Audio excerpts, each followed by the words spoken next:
I want to review and share with you is the importance of knowing the signs and symptoms of alcohol poisoning. The first being if someone is unconscious. If that person is passed out and you cannot wake them as if they have been sleeping, that's a cry for help. Their body's in distress and you need to call 911 right away to get them the help they need. The second being if the person's skin is cold, clammy, pale, or bluish. Their body is not getting the oxygen that it needs.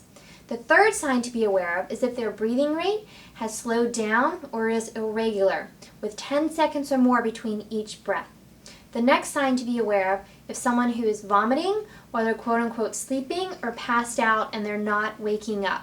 This is a very important sign to be aware of and an indication that that person is in distress and they need help right away. If a person is throwing up while they're passed out and they're not waking up, they can potentially choke on their own vomit. Again, a very serious situation. The last sign and symptom to be aware of, if someone is unable to stand or walk or really just function without help or assistance from someone else. In any of these situations, it is extremely important to call 911 and get the help that they need. You are not qualified to make any type of medical diagnosis, and it is always safer to err on the side of caution and to get the person the help they need.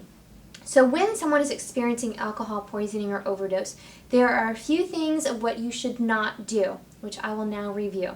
The first being, do not hesitate to call 911. This person's life is in danger, and you'd rather be safe than sorry and get them the help that they need in a timely manner. The second thing of what not to do not leave that person alone. The person may seem okay, but the alcohol is still being metabolized and rising in their system. They could potentially pass out, and then they would be left by themselves. Do not leave them alone. The third thing of what not to do not try to give that person anything to eat or drink, even if it's water, bread, or crackers. Their stomach is probably already irritated, and if you add anything else into their system, they could potentially get sick. And again, as we talked about, if they're throwing up while they're passed out, this can make the situation even worse. Do not give them anything to eat or drink. The next thing of what not to do is do not put that person into a cold shower. This person could fall, or the shock could potentially make that person pass out. Again, it makes a worse situation even more dangerous and life-threatening. The last thing of what not to do not let that person just sleep it off. Again, it is much safer to err on the side of caution and get them the help that they need.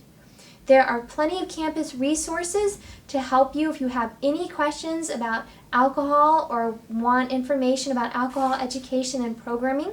These resources include Gatorville Health Promotion Services, the Counseling and Wellness Center, and the University Police Department. We want all of our students to be safe and healthy during their time here at the University of Florida. Go Gators!